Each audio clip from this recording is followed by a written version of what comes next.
Bonjour Gabriel Attal. Bonjour. Je le disais à l'instant, donc 6,5 millions de personnes qui vont devoir se faire vacciner. Ça va prendre combien de temps ? Ça va prendre la vaccination, notre campagne de vaccination, plusieurs mois. Ça va se faire progressivement puisque la France, comme tous les pays dans le monde, et singulièrement les pays européens, évidemment, dépend du nombre de doses qui sont produites. Aujourd'hui, les usines des laboratoires dans le monde entier tournent à plein régime.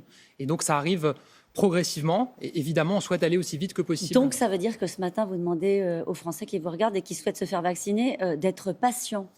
Oui, il va falloir attendre un peu pour un certain nombre d'entre eux. Un peu, ça veut dire quoi ? Je vous pose la question parce que ce matin, il y a beaucoup de récits, notamment dans les Alpes-Maritimes et dans le Var, par exemple. Il n'y a pas de rendez-vous possible avant le mois de mars. Oui, on a un objectif qui est de vacciner en priorité 15 millions de Français les plus vulnérables, c'est-à-dire les personnes âgées, les personnes qui ont une comorbidité. On s'est donné jusqu'à l'été pour arriver à cet objectif. Mais évidemment, on ira aussi vite que c'est possible. C'est une situation qui n'est pas évidente, qui est loin d'être évidente, que nos voisins européens connaissent aussi. On fait tout pour que la production des laboratoires puisse aller aussi fort que possible. On va produire en France, dans des usines, dans des entreprises françaises, du vaccin pour pouvoir augmenter la production. C'est en discussion, ils sont en train de regarder si c'est possible de le faire, mais d'ores et déjà, il y a d'autres entreprises françaises. Je pense à l'entreprise Delpharm qui va produire le vaccin Pfizer-BioNTech dans les prochaines semaines. Il y a les manques de vaccins et puis il y a le manque d'organisation. C'est ce que disent notamment certains élus qui sont interrogés ce matin, notamment dans le Figaro. Ils disent que les rendez-vous sont pris, qu'ils sont calés, puis qu'ensuite les règles changent, que le nombre de doses qu'on leur avait promis ne sont pas en mesure d'arriver dans les temps. Est-ce qu'il y a un problème de désorganisation ? Cette phrase ce matin de François Ruffin dans Libération, il dit « Quand on échoue sur les masques, sur les tests, sur les vaccins, c'est plus une coïncidence. » J'entends qu'il y a des responsables de l'opposition qui, à chaque fois qu'on a avancé dans cette crise sanitaire, ont cherché à instrumentaliser les choses pour critiquer le gouvernement. Moi, ce que je dis, c'est qu'on a un certain nombre de doses, beaucoup de doses qui ont été pré-réservées, réservées. On a un certain nombre de laboratoires pour lesquels le vaccin a été validé. C'est le cas pour Pfizer-BioNTech, c'est le cas pour Moderna. Ça sera peut-être le cas à la fin du mois, on l'espère, pour un troisième vaccin. Il peut y avoir des difficultés de livraison. On a vu que Pfizer a communiqué en fin de semaine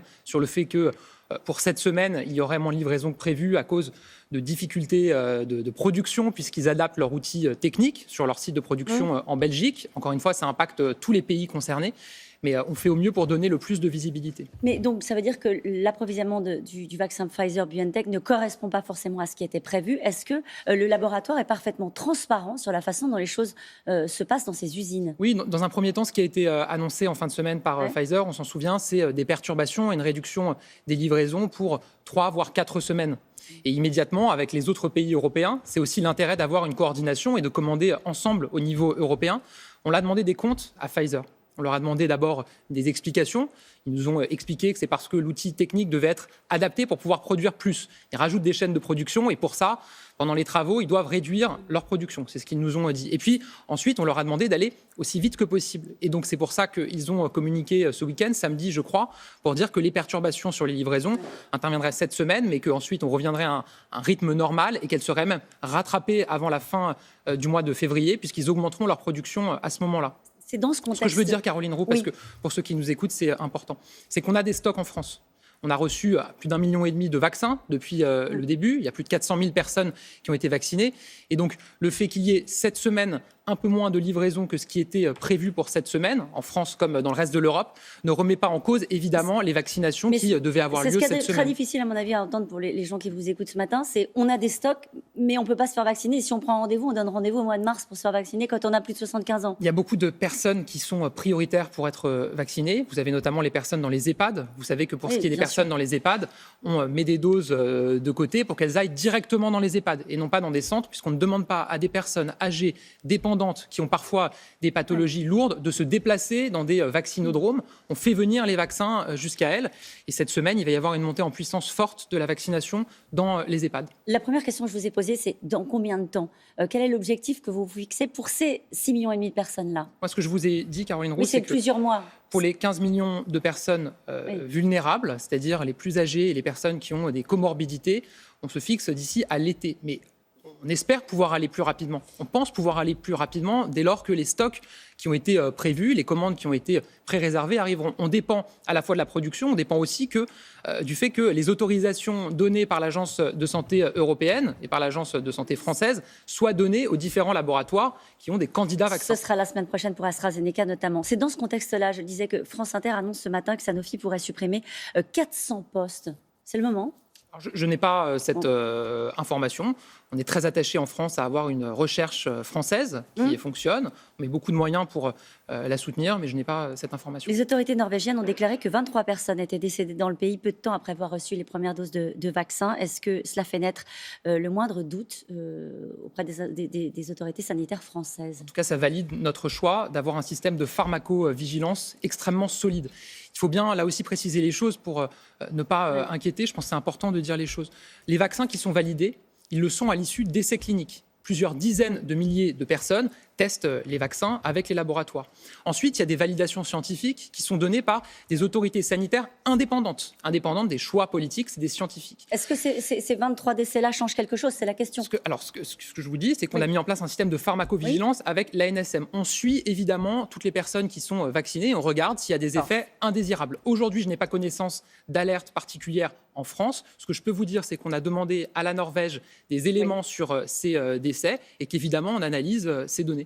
Arnaud Fontanet du comité scientifique estime qu'il y aura une poussée de l'épidémie en mars. Alors la question qu'on se pose, c'est comment on se protège de ces nouveaux variants. L'Italie, par exemple, ferme son territoire au vol en provenance du Brésil. Est-ce que la France pourrait le décider ? Par définition, on regarde tout ce qui est possible de faire, tout ce qui est nécessaire scientifiquement. On est accompagné pour ça par des scientifiques qui nous conseillent, et puis ce qui est fait par nos voisins européens.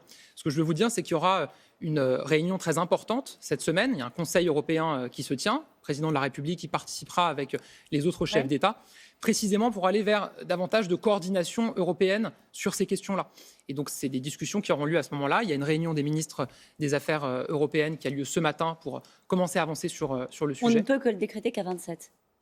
Ce genre de mesure. En tout cas, c'est pas ce que fait l'Italie. Le plus efficace, c'est d'avancer à 27, Caroline Roux, parce qu'on peut nous considérer qu'il faut interdire les vols venant d'un certain pays si d'autres pays européens continuent à les autoriser et que les personnes passent par ces pays-là. Donc c'est pour ça qu'il faut une coordination européenne. On l'a toujours appelé de nos vœux sur le vaccin comme sur d'autres sujets et on va continuer à le faire. Ça ne nous empêche pas de rehausser évidemment les contrôles à nos frontières. C'est ce que le Premier ministre a annoncé en fin de semaine dernière.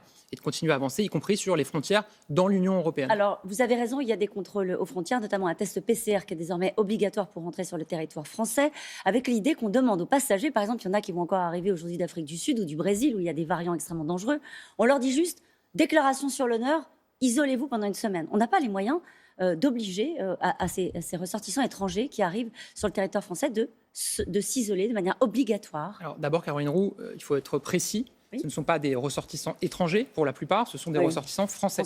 Aujourd'hui, et depuis le 17 mars 2020, je crois, les frontières de notre pays, les frontières hors de l'Union européenne, elles sont fermées. Ça veut dire que pour venir en France, vous devez avoir un motif valable. Il y a, pour l'écrasante majorité, c'est des ressortissants français. Il peut y avoir d'autres dérogations, notamment si vous avez un titre de séjour qui est valable. Ça, c'est la première chose.